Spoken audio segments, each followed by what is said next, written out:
I do share that feeling of having a kind of Generation X's dirty secret, which is I know I don't feel comfortable in this space.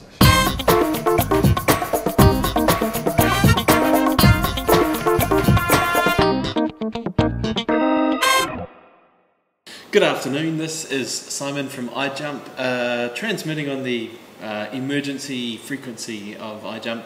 In other words, we're running a little behind schedule. Marie is supposed to be hosting this, but she spent the weekend painting this office and it's magnificent. I mean, the wall behind me, it's not a very exciting colour because we don't have a very exciting landlord, but some amazing work, Marie and her parents. So she's having a well-deserved day off today. Meanwhile, Ludwig, who hosts the Two Drawers Down video podcast over at, Second Drawer Down, draw spelt wrongly, D-R-A-W instead of, anyway, it's on the screen. Anyway, Ludwig was saying, where's your video? I've put 2 new videos up and I've seen nothing from you. So quite right, Ludwig, and sorry to you, sorry to everyone else who's been waiting to see this. And today's guest is Murray Streets, who is the Director of Strategy at saatchi&saatchi, and I had to check that he was still working there because we do these interviews quite a bit in advance, and I found out that our last guest, Tony Ford, has recently resigned. Actually, about the same time as our first interview with him went out, he resigned as CEO of 9MSN, which was fun, which was great, and we looked really smart putting our our video out there saying, this is the CEO of 9MSN. Anyway, so I did check, and Murray Streets is still, as of today, working as Director of Strategy at saatchi&saatchi, and he actually came to us. He saw our article in DLB earlier this year, the Marketing Association magazine, and so he wanted to get in touch, and so this is our first person who's come to us and asked to be on the show. So take it away, Murray. So tell me about your experiences with social media. What sort of led you to be interested in it, and how's it fitting into your role? My personal experience with social media, I have to confess, is probably a bit clunky. So I'm one of those serial profile people. So I remember kind of 2 years, 3 years ago setting up a MySpace page, and I have to confess, it's sitting there, and I probably haven't contributed to it for about 1.5 years, and right, yeah. I haven't got that many friends on it or acquaintances, and then I've sort of, as new properties have kind of arrived, I've always wanted to go and have a look at them and see how they're different and sort of create a profile and start to do so. Facebook is probably more I use more frequently than most, but I have to go. I do share that feeling of having a kind of Generation X's dirty secret, which is I know I don't feel comfortable in this space, sure. But I guess I'm really keen personally to sort of push myself into the space and to not pull back. Yeah. And I suppose it's my job here to get my team and the agency actually comfortable in this space and actually exploring it. And that's why I thought it was exciting that you guys were doing what you were doing. And I kind of, a whole lot of stuff that was floating around in my mind, I saw other people talking about on your site, and it just sort of demonstrated that everyone's wrestling with the same issues, and I kind of wanted to contribute to the conversations. Fantastic, that's cool. What were some of the issues that you had with getting into social networking?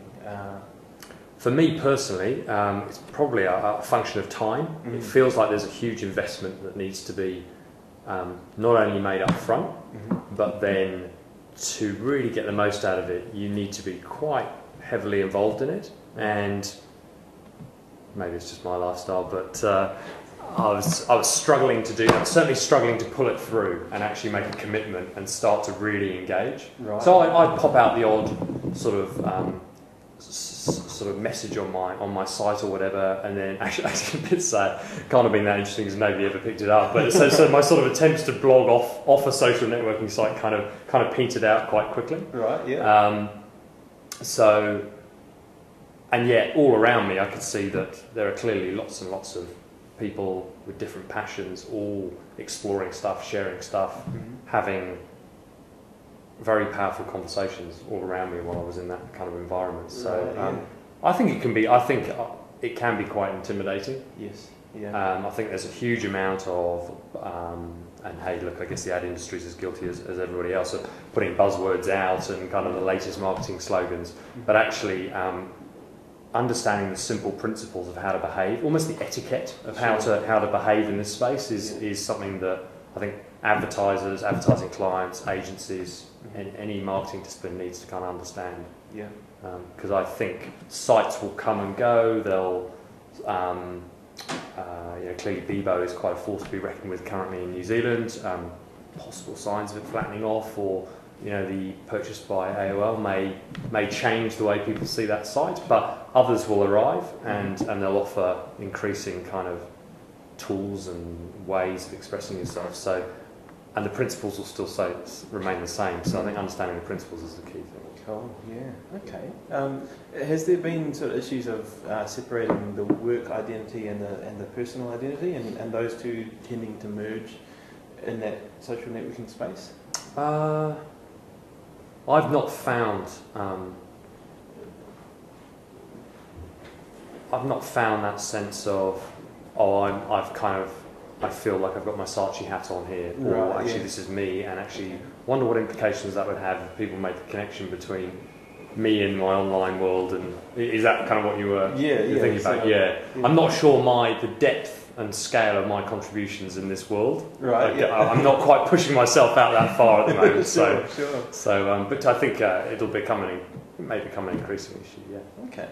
And you were telling us before we started about Saatchi in general, trying to get clients to look at this and to look at not just the new toys, but the sort of the thinking behind that. Maybe if you could tell us about how that's going. I guess one of the dangers I think going forward is that this becomes a repository of the digital team, and I guess all agencies are kind of very keen to say, we've got a digital wing, we've got a digital arm, we've got a digital department. We can wheel them in. And I guess our view is that you can't be having conversations with clients about marketing problems unless you have a passion. You're going on a journey to understand. I don't think there's anything definitive about the space. It's going to be changing as all the time as new ideas, new technologies emerge. But getting everybody to understand the principles of why this could potentially be very, very powerful as a way of starting and engaging conversations. And we do a lot of training, idea spotting, trend work, and we share that a lot with the agency. So we're getting our traditional, you might think above the line account managers have all been tasked with getting an understanding in this space about what's going on and what could be relevant to their clients. I guess more importantly, the way I come about it, the way I come at it is what's important to their consumers. Right. Yeah. And getting that judgment right. Of where people are actually at, what's their degree of comfort, where's the opportunity to inspire people through some of this new stuff, and challenge some of the conventions of how brands talk and advertise and engage with their customers. Okay, so that was Murray Streets from Saatchi and Saatchi. Some good thoughts there. We'll have him back next week, promise. And we'll have a bit of post-match commentary from myself and Marie. So I mentioned that Ludwig was talking to me before. He also mentioned there are 4 spots available for Bar Camp. I mentioned Bar Camp a few weeks ago. Bar Camp is an unconference, so you come along and basically on the day sessions are set up and people give presentations. And there's not keynote speakers as such, it's the wisdom of the crowd. So it's people from within the community, and in this case it's sort of the geek community, but I know myself and a couple of other not really geeks coming along, so looking forward to that. So don't forget to sign up for Bar Camp. Don't forget to add myself or Marie as a friend on Facebook or LinkedIn. We're open to being befriended in that way. And if you're on Facebook and if your network is New Zealand, then please join our social media group. So this is Simon Young saying thanks for watching. Don't forget to subscribe so you get the next issue of this. The instructions are on our website, ijump.co.nz. Thanks again, and we'll see you next time. Okay, bye-bye.